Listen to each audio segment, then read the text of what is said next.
What's up, Packers fans? Aaron Nagler here with Cheesehead TV after watching the Green Bay Packers try to overcome the refereeing and, to some extent, Mike McCarthy. Had the game won there in the fourth quarter, threw it all away. Now, I'm not going to get on Clay Matthews too much because I think that was an absolutely ridiculous penalty. Not allowed to breathe on quarterbacks now, but for the second week in a row, the opponent is given life after a Matthews roughing penalty, and this time Packers had to pay the piper. So there we go. The Packers tie it. They start 1-0-1. Thought I'd jump on here with you fine folks and see what's up. Hello, Stephanie. Tyler, yes, they were robbed quite a little bit. And, you know, a lot is going to be put on that Matthews penalty, but don't forget they also had a touchdown taken off the board off of a ridiculous holding call on Lane Taylor. As Mark Tauscher put it on Twitter, not every time a guy goes to the ground is it holding. And that certainly wasn't on Taylor. Should have been Jimmy Graham's first touchdown. But good teams overcome the refs. Packers couldn't do it today. Pack still had plenty of opportunities. Absolutely, Ryan. That is 100% correct. The Packers, especially in the second half, looked like they really got away from the rhythm that was working down the stretch there in the first half.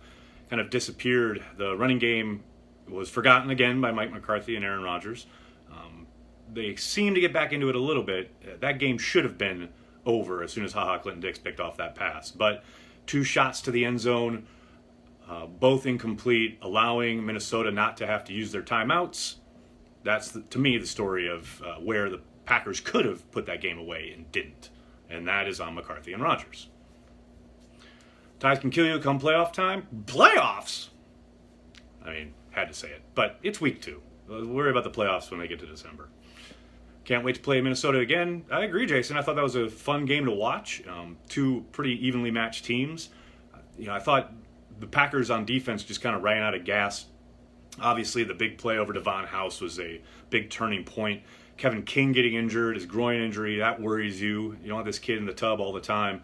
He's such a monster upgrade over Devon House. But, hey, I said it all offseason. You guys know. If you were following me when I was at Packers News or here at Cheesehead TV, all offseason, I said they have got to move on from Devon House. You are not going to be fielding a championship defense with House on the field. I think that came to play today. Our defense still stinks. I don't think it stinks. I thought it played pretty well for a good stretch of the game. I think they just ran out of gas. Game should have been over. I will say the pass rush is a concern. You saw, some glimpses of pressure. Clay Matthews actually affected the quarterback on Kenny Clark's sack.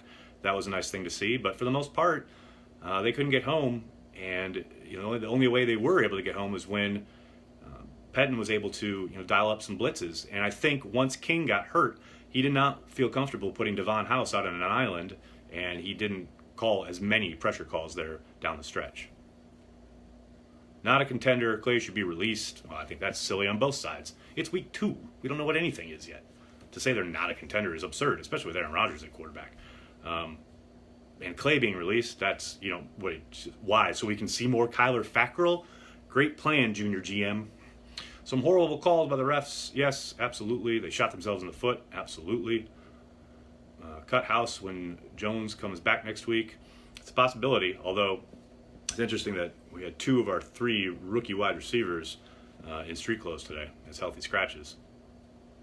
Our offense did a great job against the Minnesota D. They did better than I thought they would. I'll definitely say that. I thought they were much improved over how they've looked the last few times they've faced Zimmer and company, especially considering Rodgers' immobility. There are a few calls, obviously, that you just leave you scratching your head, as is the case often in many Packer games. But for the most part, I thought they played much better on offense than I thought they would, actually. And that's, they were living in 3rd and long for much of that game, and that's just no way to live against the Vikings. You're not going to. I know I saw a lot of people on Twitter complaining about, a lot of the short passes on 3rd and 14, 3rd and 15, etc. That's a conceding how talented they are and how difficult it is to convert in those situations. I know it's hard to watch, but for the most part, the Vikings had them where they wanted them. Now the one that really kills you is that 3rd and 4 there in overtime.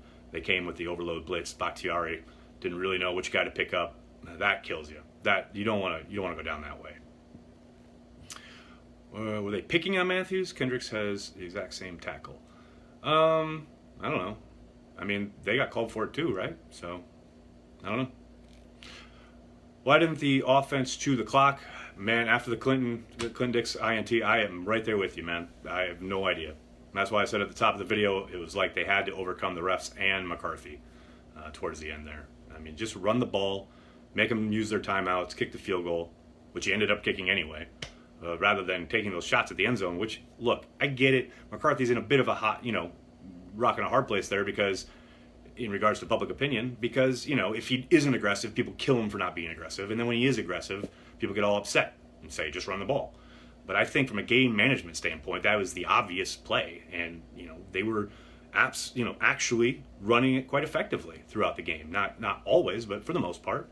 I saw a lot of people upset at the 3rd and 2 where they were stuffed up the middle. That was on Rodgers. Rodgers called that at the line of scrimmage. So it's not always on McCarthy, but those shots to the end zone at the end of the game, that's a play call, and that's a mindset, mentality, what have you. And to me, that's absolutely 1,000,000,000% a spot where you should be running the football and making them call their timeouts. Frustrating, very frustrating, absolutely. Matt, I agree. I thought Jair Alexander had a very good game. They're going to be ups and downs. He is still a rookie, but you saw what a weapon he is being rushed from the slot, and we saw that a lot in camp, and you started to see some examples of it today. Thoughts on the refs stealing the game from the Packers on the Matthews call? Good teams overcome bad calls. Happens every week in the NFL. Williams still the lead back in a few weeks, you think? Kyle, I do, if for no other reason than you saw again today his absolute domination in pass protection, which was one of the reasons I found it so curious on the really crucial 3rd and 6 where they couldn't convert down the stretch there. They went to spread and they had Williams in the slot with a gimpy QB against that defense. To me, keep him back there and keep 12 safe. But I think, obviously Aaron Jones will be mixed in starting next week, but I don't think it's going to be as simple as Aaron Jones just arrives and takes over that job, because I think Williams is way too good in pass protection. Rodgers' fumble did not help either, John. Absolutely. You could see his frustration on the sideline afterwards, never got the ball back, Everyone says throughout the years, they couldn't get the ball back for Rodgers. Well, the defense got the ball back for Rodgers, and he didn't deliver. It's as simple as that. Alexander looks great. Yeah, we just talked about that. I agree. I thought Ty played well. Rich, I absolutely agree. Montgomery, speaking of pass protection, that's always been the weakest part of his game, especially since he's been moved to running back full-time, and I thought he acquitted himself really well today. He had a couple blitz pickups, absolutely stoned Smith at one point. That's big-time play from a guy who's, had trouble staying on the field, entering the last year of his deal. That's encouraging, definitely. Graham showed what he's capable of. I agree. I wish they'd feature him a little bit more. That's a matchup that's just waiting to be exploited, and they obviously went for a big pickup there late in the game, and they had a horrible holding call against Lane Taylor take what would have been his first touchdown as a Packer off the board. But for the most part, yes, I think you saw glimpses of what they can do with Graham. Well, how long do you think Rodgers has to deal with the knee if he keeps playing? Everything I've read, it sounds like he's going to be gimpy for at least a month, maybe more. I thought Matthews made some great plays. I don't know about great plays. I thought he had some nice plays. The biggest one to me was the where he almost had the strip sack, and then he pushed Cousins up into Kenny Clark for Clark's sack. That was probably his most effective play of the day.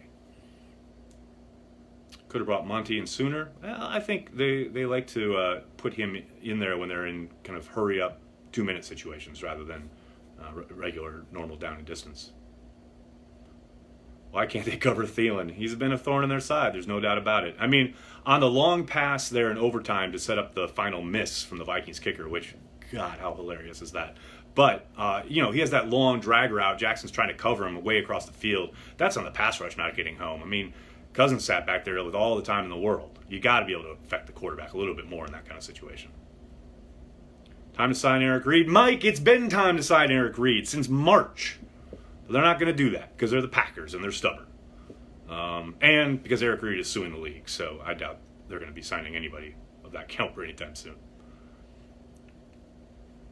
Secondary looked bad. I don't think the secondary looked bad so much as they ran out of gas. The whole defense, the pressure on the quarterback wasn't there, and it allowed Cousins to get into a rhythm as the game developed late.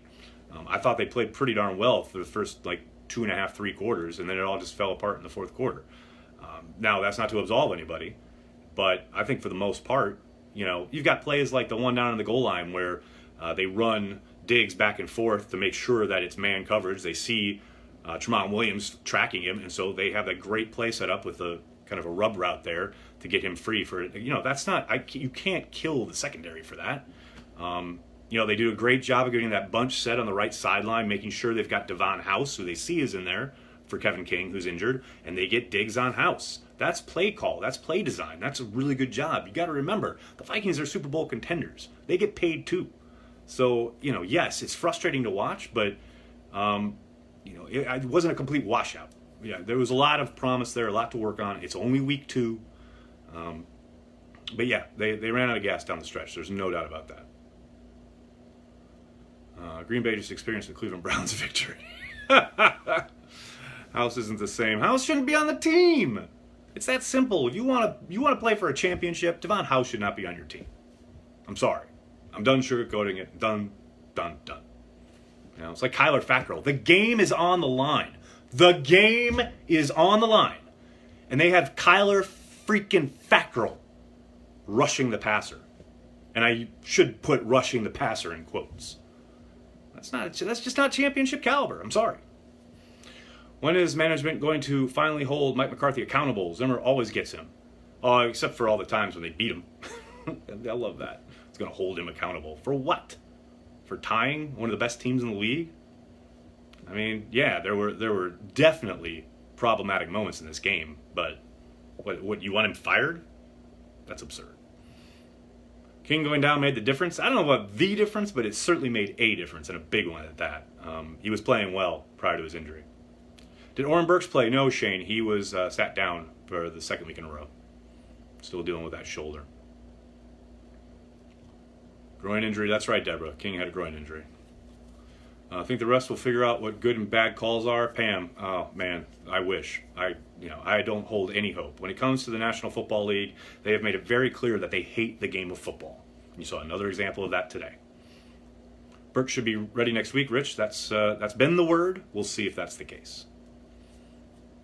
Pleasantly surprised by the running game. Sam, you and I both. I thought it showed surprising signs of life. They did a really good job on some of the counter stuff, some of the zone stretch stuff. I was shocked they kind of went away from it early in the second quarter. I'm sorry, the second half. I thought that really, they had that 21 or 20-7 lead, and they came out, had a 3-and-out, 3 straight passes. That really kind of helped jumpstart the Vikings. It's like you've got that lead, you've got momentum, you've got the ball. Run some clock. Well, I was house on Diggs because the Vikings did a great job of getting a bunch set over there on the right sideline. It looked like banjo coverage, and in that kind of scenario, House is designed, the way the defense is designed, is to take the outside release, and that was Diggs, and that's what they got the exact matchup they wanted. And to me, House obviously is burned there and it's bad, but Bryce didn't help the matter because he was, for whatever reason, zeroed in on Treadwell, who was not a threat. He should have been playing over Diggs the whole time. And they really, as well as Kentrell Bryce played last week, I thought he took a step back today. Should QBs just wear red jerseys from now on? That's where it's headed. All right, everybody, I'm going to have to jump. Thank you so much for all the questions. I'm sorry if I couldn't get to yours. They do fly by. Make sure you're checking Cheesehead TV for all the latest from the game. We'll have it for you. The Packers tie the Minnesota Vikings. They're 1-0-1. It's all good. A lot of ball game left. A lot of season left. Thanks, guys. Have a good day.